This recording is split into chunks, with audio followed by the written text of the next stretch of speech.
Very underground art band in,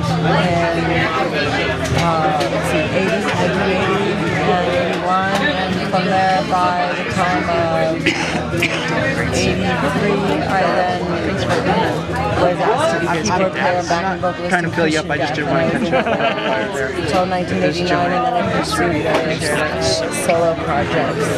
Well, we love you guys. Until you guys are awesome. This band came together. Right now, the quartet, and it's absolutely the highest point of my career. I've even sung with three jazz artists in Holland. I lived in Holland for a while. I was in London for 8 years, and Holland for 8 years. So.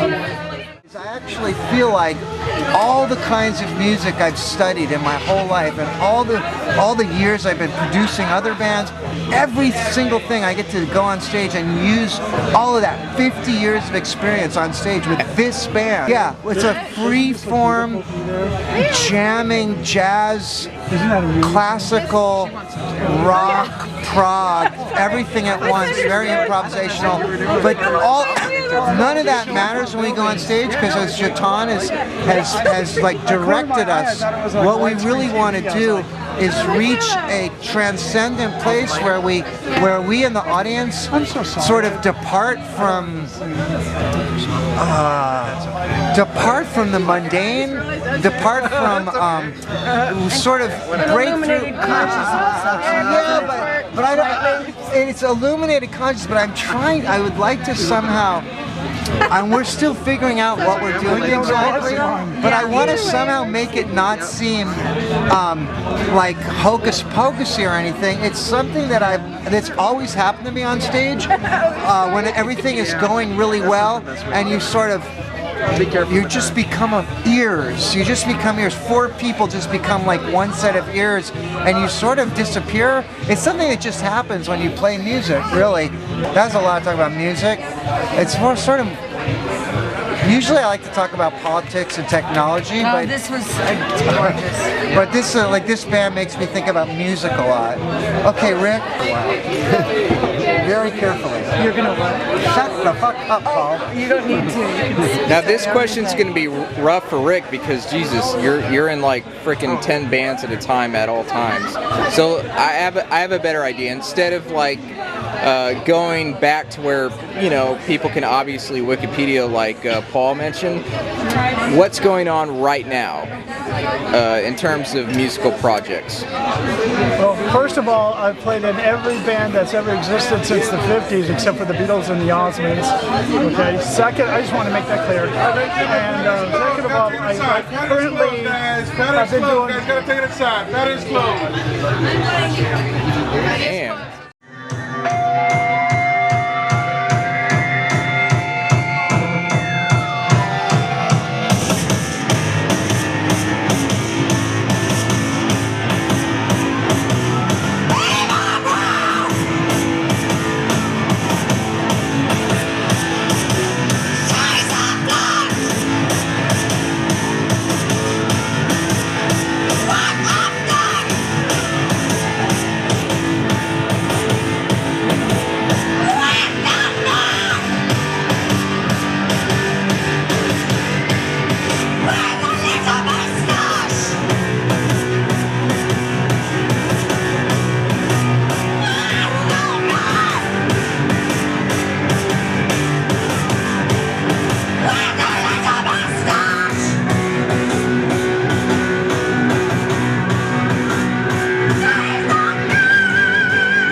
Rockin Band. Band? All We're right. working on a new album. We're about halfway through with it. Due to be out like in late summer. We haven't played any shows recently, but we did do a tour about 6 months ago. It was summer. It was like August. Yeah, You guys went in August because that's when we went out to Chicago and did the show. That's right. Yeah, it was the middle of August, and we did like a U.S. tour, and that was pretty fun. Besides that, yeah, just working on songs like that. Also, more than that going on. yeah. You just wrapped up a Joy Killer album, and you have an unnamed project, right? Yeah, with Casey, KS for Main Man, and George for the original Christian Death, and I mean George and James, but George couldn't do it. So now we got a guy named Haas, and he's from like he works with Nick Oliveri, Mondo the Generator and stuff like that. And then there's O-Top, the band that's a tribute to the Only Theater of Pain album. So I play in my own tribute band.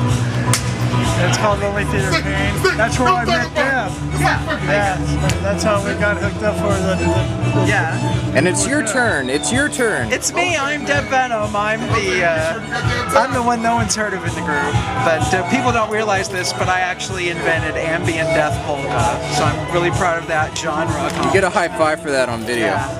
Yeah. So a lot of people don't know about the genre, but I'm gonna make it big on that. And yeah, it's like Rick said. I was in the Only Theater of Pain first show at the Vex last year. In fact, it was like a year. Yeah, a year since we started playing together. So we've done a lot since then. Right after that, we started working on the quartet. Although it was a trio at first, and then Paul joined, and that's when things really took off. And we finished an album. We're all really happy with it. We can't wait to get it out there. And we're going to make more music together. It's just been awesome. Like Paul was saying, we just got this crazy improv thing going on over these repetitions. And it's just been a treat. It's been really fun. Yeah, I'm in a lot of bands too, but nothing you guys have heard of. Just this one. So you never know. You never know. But I got shot with my friend Sky from Bleeding Sky, and Killjoy from O-Top, and all my other bandmates. Okay. Sacred Spike House. Huh? Yeah, I don't know that we're doing that anymore. What?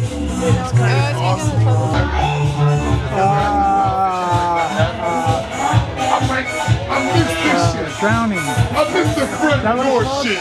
What's The shit that happens out front. Colin, what's that song?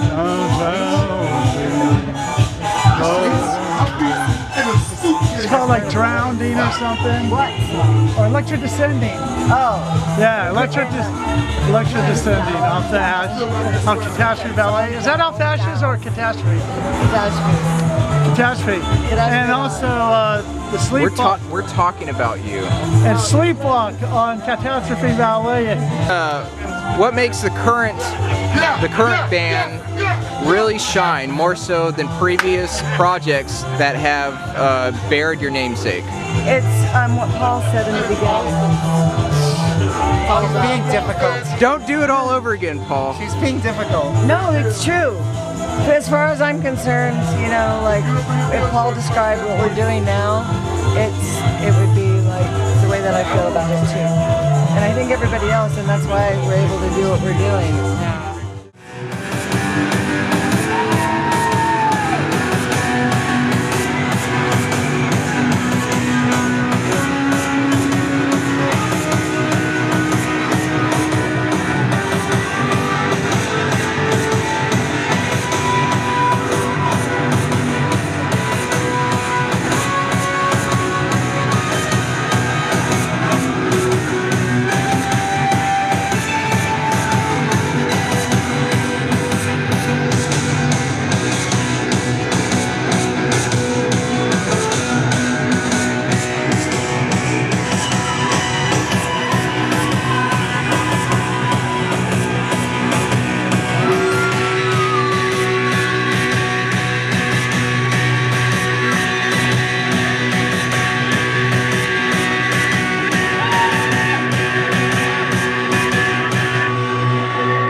have any parting words tonight? How about that?